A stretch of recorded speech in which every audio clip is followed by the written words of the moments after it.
Support for this episode comes from Modern Football Technology. Modern Football Technology provides real-time opponent tendencies and self-scout while eliminating manual data entry into Huddle, DV Sport, and Exos. If you're tired of tools that are time-consuming to learn and perform inconsistently at best, then we recommend Modern Football for a fresh perspective. Schedule a demo today at teammofo.com to see a battle-tested tool that's proven to perform and deliver value. Mention Coach and Coordinator Podcast or use the coupon code CC10 to receive 10% off your first year. And listen to our recent episode featuring Folsom High School defensive coordinator Jordan Ersick to learn more about how the 2023 California State Champion uses modern football to dominate their opponents.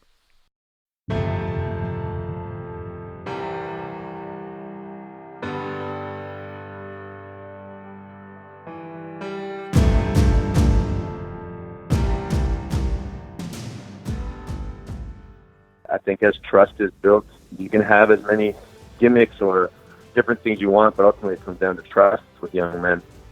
Today's episode from our archives is a discussion with Troy McAllister, head coach at Phillips Academy in Chicago at the time of the recording. In 2015, Coach McAllister helped Phillips Academy become the first Chicago public school to win an Illinois high school football state championship. In 2017, Phillips Academy won its second state championship, finishing with an undefeated 14-0 season.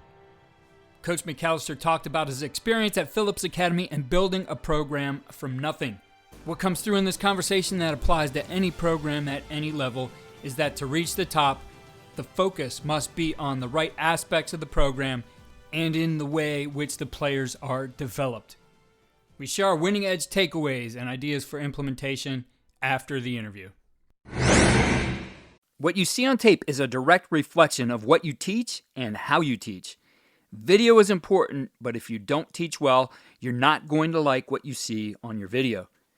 First Down Playbook has been helping coaches teach better for 13 years. It allows you to present installs, playbooks, and practice cards in half the time with NFL quality. Coaching tools like video pairing, a player app, practice schedules, and wristband sheets have made First Down Playbook a program management system with everything in one place. If you're in a position of leadership with your football program, receive a free 1-week look at First Down Playbook.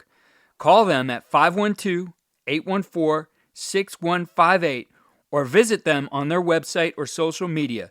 Mention Coach and Coordinator Podcast or use the coupon code COACH24 to receive a $100 discount off the normal $700 First Down Playbook team membership price. Links and the phone number are in the show notes. I am joined today by head coach of an Illinois state champion, Phillips Academy High School in Chicago. Coach Troy McAllister took over the program at Phillips Academy High School in 2010 and was faced with challenges immediately. In his first practice, only 12 players attended. In those 8 years since, he's led the Wildcats to a 73-22 record. In 2014, Phillips Academy High School became only the second Chicago public school to ever reach the Illinois High School Football State Championship game. In 2015, they became the first to win it. And this past season, he led the Wildcats to their second state championship in 3 years by completing an undefeated 14-0 season. Coach, it's great to have you here on the podcast. Congratulations to you on all the success you're having at Phillips Academy. Thanks very much for having me on, Coach. Appreciate all the support. Coach, let's talk a little bit about the beginning of things for you at McAllister. You show up for that first practice. There's 12 guys there. What's running through your mind? I think we all want to have a scripted practice and everything ready to roll. You know, when you get 12 players, it's really difficult to script a practice. You kind of throw it all out the window and just, I don't want to say wing it, but there was a lot of winging it that first year, depending on the numbers that appeared at practice. I think you look at our school at Phillips High School in July of 2010, we deemed a turnaround school. It was the second worst school in the state of Illinois. Every single employee in the building was let go. Principal was hired, and he was able to kind of handpick his own staff. I was lucky enough to be a part of that staff and got to build from the ground up. Obviously, we faced many, many obstacles, but kind of the rise in our schools kind of corresponded with the rise in our football program. And it's been a huge boost for our school, our community. And obviously the young men in our program are reaping the benefits of it. Coach, obviously you're faced with that challenge right away, and the only way you're going to get that going is to really build a strong culture and help those young men in the school understand kind of the purpose of the football program in their lives and what the football program can do for them. What kind of things did you start doing immediately to start to build that? I think the first thing we do is just kind of change the mindset of a loser mentality into a winning mentality. And the one thing we did was said, like, our goal is a state championship. Even from day one, the kids were looking at me all crazy and you don't know what you're talking about. And, no Chicago public league teams ever won a state championship. We just want to win a city championship. It was just reinforcing that mindset, like, hey, no, we're going for a state championship. We want something bigger. And then just building trust. I think as trust is built, you can have as many gimmicks or different things you want, but ultimately it comes down to trust with young men. And the kids knew, hey, we're going to be at practice each and every day as a coaching staff. And I think that trust just built up, and over time, it's just developed more and more. And obviously winning covers up a lot of different things, but the young men just kept coming, and we just built it up and built it up. It's almost like you were in a situation where you were building a brand new program. If all the teachers in the school are gone, you have new administration, you have to build a coaching staff. How did you go about putting together that group that you needed to lead these efforts? Because a head coach can't do it on his own. Yeah, no question. I think you need great men around you. And the first year, we've got one staff member left from that first year. I think a lot of people, I got the job essentially because nobody wanted it. So trying to build a staff around that was difficult. Went through a few coaches the first couple of years, but since that second year, we've been very stable on our coaching staff with good men and been able to keep that core together so we can keep our program rolling and building up. And that's kind of how we've done it, just getting good quality men. We 3 or 4 teachers in the building on the staff, a couple of firefighters on staff, just great role models for our young men to see, great family men. And Coach, as you're looking at what history has showed you, only one team having ever made it to a state championship out of the Chicago public schools. No one ever won it. And you come in there saying, we're going to win this all. We're going to go and win a state championship. You get to one, you don't win it. Then you finally win one, and now you're on your second one. Looking at the Chicago public schools, what have you been able to do differently that's been able to set this group of young men apart? Yeah, I think as coaches, we've never accepted no. When people said it couldn't be done, we just kind of had that mindset, well, why can't it? And you start targeting, like, what are the weaknesses in the public league? And right away as a coach, I recognized that QB play and O-line play was one of the biggest weaknesses in the public league. So, we got a great O-line coach, really focused on quarterback play, and we've developed, that part of it, and that's made a big difference. Our resources are limited. I mean, there's no question about that. And, our coaching stipends are very small compared to the rest of the state of Illinois. So you have to kind of make do with what you got, but there's no excuse for that. And I think too many programs have made excuses or not focused on the right points. Each and every year, we're just at the Glacier Clinics in Chicago last week, and we focused on, hey, how do we become more efficient? And I think that's, as a staff, each year what we're doing is just how do we get more quality, less quantity, and that's been a big plus for us. So, Coach, in doing that, you have to be great teachers of the game. You start looking and you identify those weaknesses. So you start looking at how you're going to build your quarterback play, how are you going to build your offensive line play. What kind of things went into that? What were the principles that you built that on? I think when you look at that in the public league, we got to beg, borrow, steal, whatever you got to do to get the resources you need. We were lucky to get connected with Throw It Deep and Jeff Christensen. So for the first couple of years, we were, had our quarterbacks out there. I just went out to those and myself just personally watching the drills, watching the teaching and what he was doing. And then I was able to bring that back into our program and kind of set up the same type of things that he's doing to Throw It Deep. His track record speaks for itself out there. And now we've established that, and we've been blessed. Our last 3 quarterbacks have all received Division I scholarships, and that's a big deal. And I think it's a testament to what we've done as a coaching staff to improve ourselves and get our young men in those situations. How about those big men up front? What did you do to get that group going? We've been super, super blessed.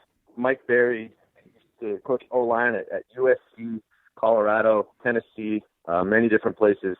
Our school's run by the Academy for Urban School Leadership, and he's the athletic coordinator for that. So he chipped in to say, you know what, hey, I'll help you guys be your O-line coach.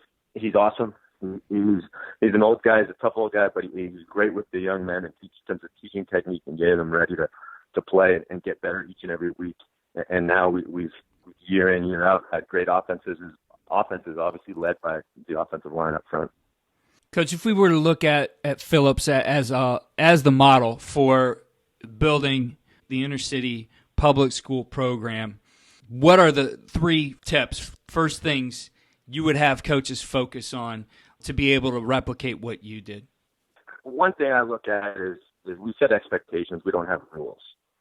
I think too many times, there's a suburban program in the Illinois area that I got their team manual from, just in terms of asking around and was able to get it. And they must have had 100 rules to start off the manual. And I thought, man, if I did this, I would not have a single player on our team. And so we've set expectations. And I think sometimes it might be word choice, but it's like, hey, we want you to meet the expectations. So being a C student is just the expectation. It's kind of like you're just average. So we always want you to exceed that expectation.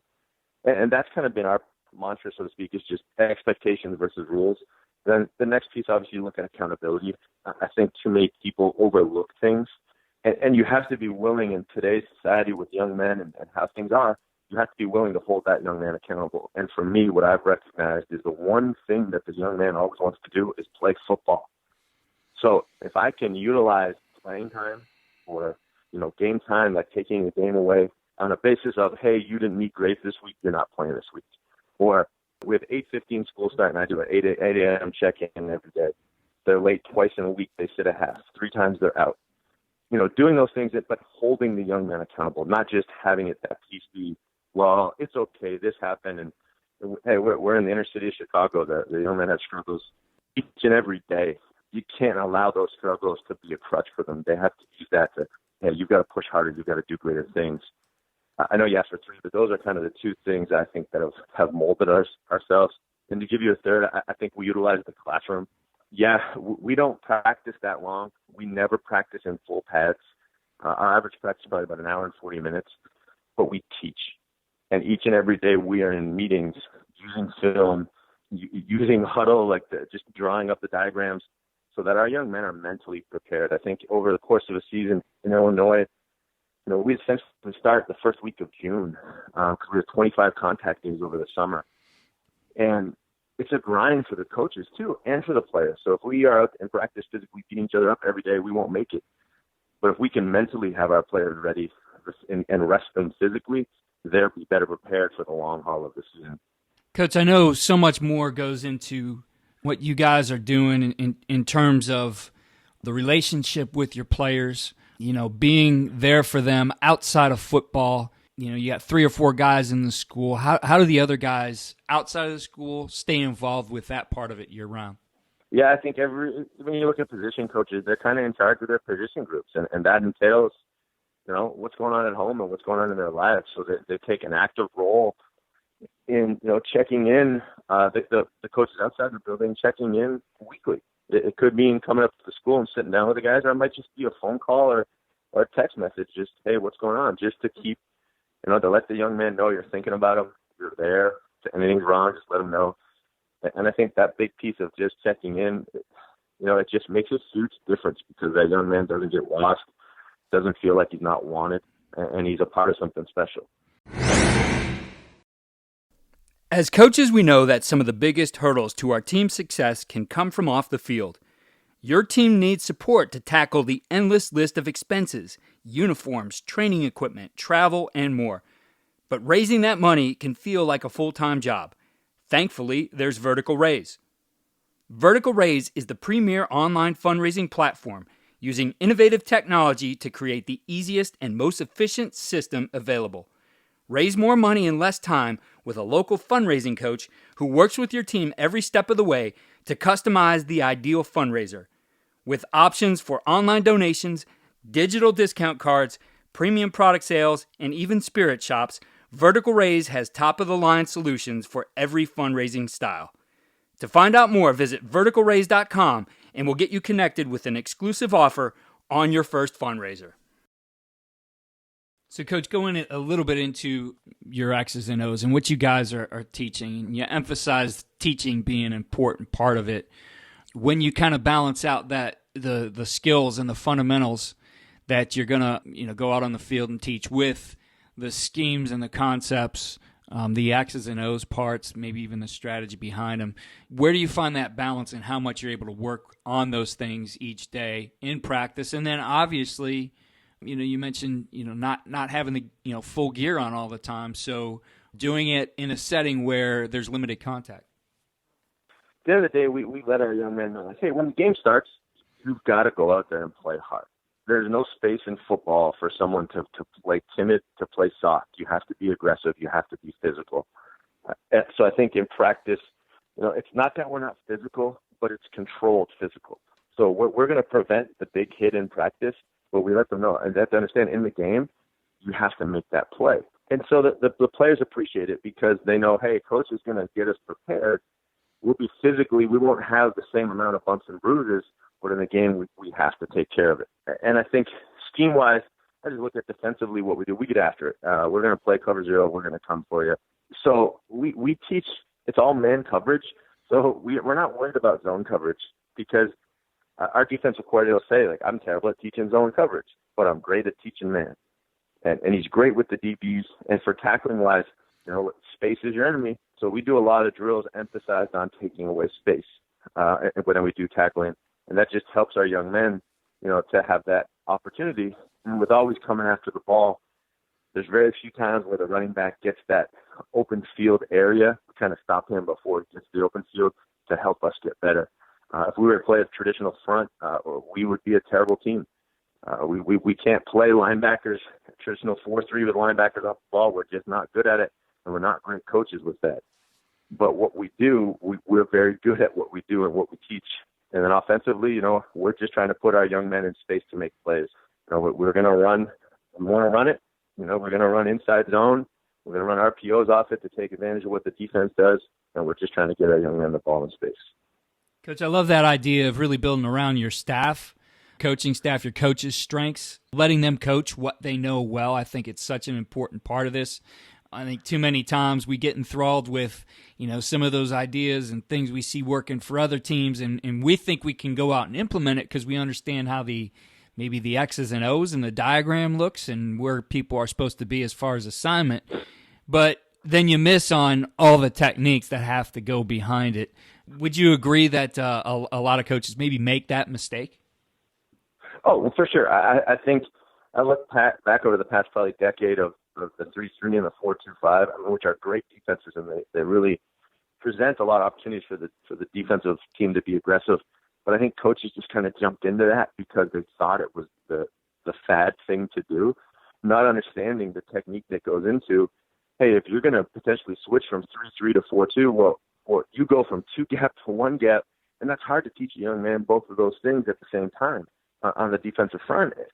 And I just think too many times we don't focus on what we're good at. And as a coach, what do I know? And obviously we're always trying to improve as coaches, but emphasizing, hey, this is what we're good at. This is what we know. This is what we're going to teach so our young men can be put in the best position possible to succeed. I think what's interesting when you look around the country, you look within your own state, is it's not necessarily a scheme that's winning a team a state championship. For example, you might have, in a single state, a state champion who ran the wing tee, a state champion who ran the triple option, a state champion who ran spread, and maybe somebody who was even in like an old school I formation. You see those things happen everywhere. And I think it goes back to what you just said. Like, there is not necessarily a magic scheme that's going to save a program or help them excel. Certainly, it helps to build around your player talents. What's the answer for coaches who think that scrapping their system, starting over, going to find something else is going to help them win? I remember reading an article this past fall, actually, from the Clemson D coordinator, talking about offensive coordinators that have, 1,000 plays on their sheet and how great it is, and he sees it. He said, but the team or the coordinator he respects most is at Georgia Tech. He goes, when they find a weakness, they target and they keep going at it. They run stuff until you stop it. And I think too many times coaches get into, and I myself have been I've done that personally. You get in trying to do too much or think instead of just focusing, hey, this works and they can't stop it. Why don't I just keep doing this until they do stop it? And it's not complicated when you break it down like that. Hey, they have trouble. When we run counter, they're a man short. Let's keep running counter until they put a man there. Yeah, I think sometimes we overthink it and we try to get, cute as the play caller. And I've been guilty of myself, but I've certainly realized, and I can recall several games where we had drives where we just ran the same thing right down the field because they couldn't stop it. And I think that's a very relevant point, man. You have to make them adjust first before you go to something else. Yeah, no question. I think you look at our state championship game this year, I think we had a 60-yard drive and 3 plays, and it was the same 3 plays run 3 times in a row. No huddle, just because, hey, they're lined up wrong. Let's just keep running it. And they didn't have time to make an adjustment, and it was a 3-play drive for a touchdown. I mean, those are the things. When you can generate points like that, that's big. It's a big deal, especially in big games. If you can get I don't want to call it an easy score, but when you can get a score like that in a game, it makes a big difference. Yeah, definitely. Coach, as you take a look back at this past season, your second state championship, what are some key takeaways for you as a coach? What did you learn? Either something that maybe you have to change moving forward or something that was a revelation for you and that, hey, we need to continue to do this and build on it. Yeah, I think when you look at when we won in 2015, I felt it was a star-powered team with some great players on both sides of the ball who really could just take over at any time. This year, we had to kind of earn everything we had. So as a coach, it just felt much more rewarding because it just was a grind each and every game. And then just it's the mental side of it. We had 2 games this year where I felt we didn't mentally prepare properly, and the scores resulted in that. It was a game that shouldn't have been games. And that's just our piece now is like, hey, making sure we're mentally focused each and every week. There is, when you're pushing for a state championship and trying to climb up the national rankings, you can't have a game off and slip up. You have to keep pushing forward. So as we proceed in the next season, that's our kind of deal here is how can we make sure that each and every week we're mentally focused and prepared. Coach, being in Illinois, obviously right now you guys are facing some challenges to the game. Legislators have put things on the table right now that are calling for a ban in youth football. What are your thoughts on, first of all, lawmakers making that decision for us, and also concerns with just how is that going to affect, especially the young men in your community? Yeah, I think for lawmakers to step in and put a ban on it is troublesome. Just because if a parent wants their son or daughter to play a sport, that's their prerogative. They don't need somebody to tell them that they can or can't do that. If they want to play football, they'll play football. I mean, it's difficult to have a lawmaker come in and say, hey, we're not going to let you do this, and it's a disadvantage. And I'm not just talking with college or scholarship, just I feel in life, football is one of the few games where you get knocked back down, but you got to keep back up. That's a life lesson in its own.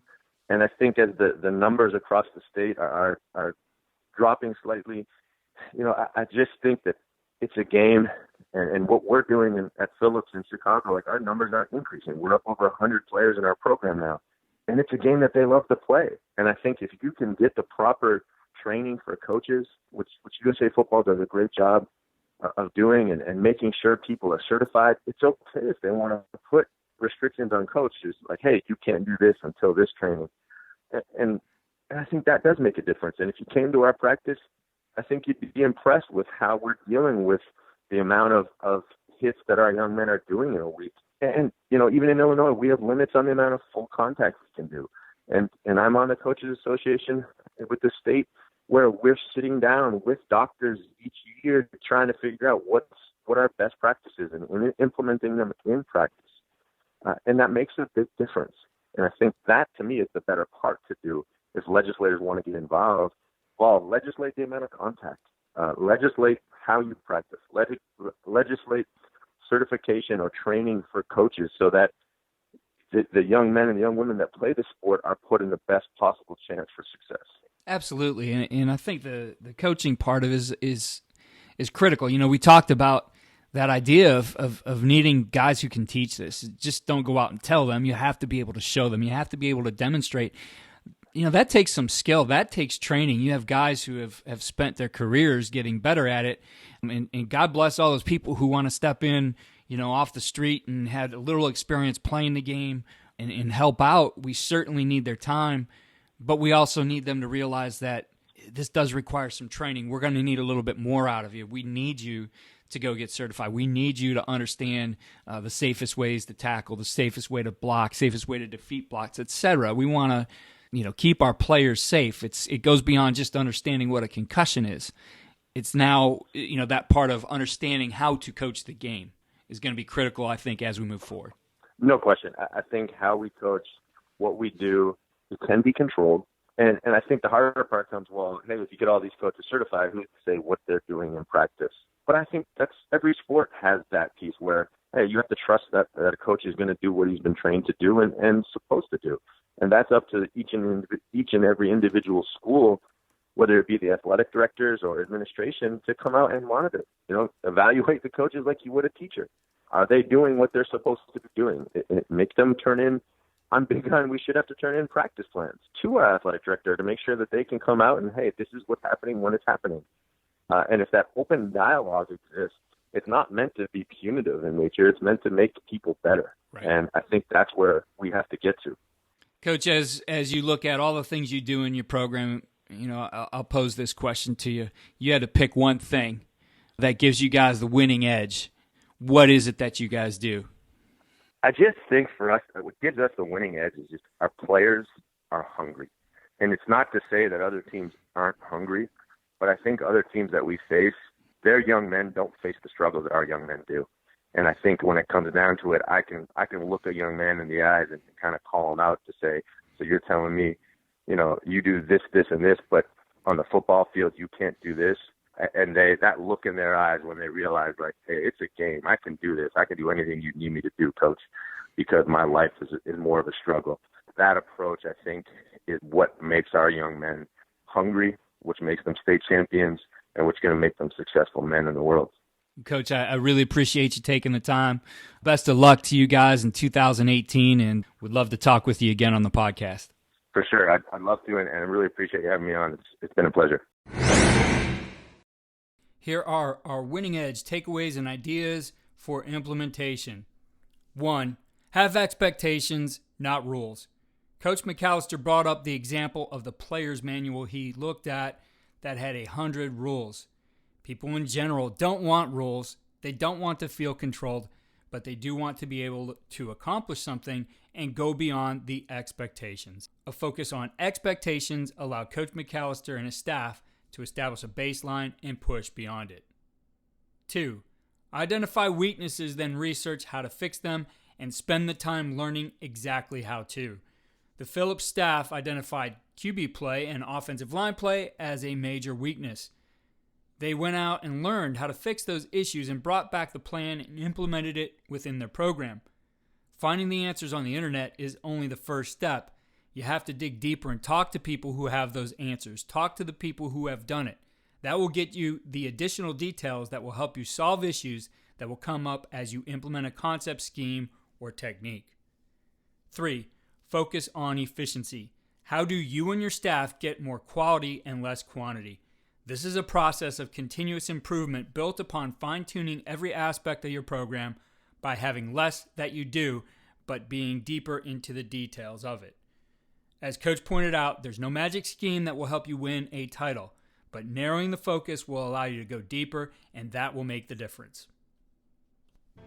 Be sure to go to coachingcoordinator.com for enhanced show notes with links to related episodes and resources. In addition, we have articles with our winning edge takeaways detailed in text. Also sign up for our weekly tip sheet, which highlights the best ideas from the previous week, trending episodes, and featured resources. Follow me on Twitter at Coach K. Grabowski.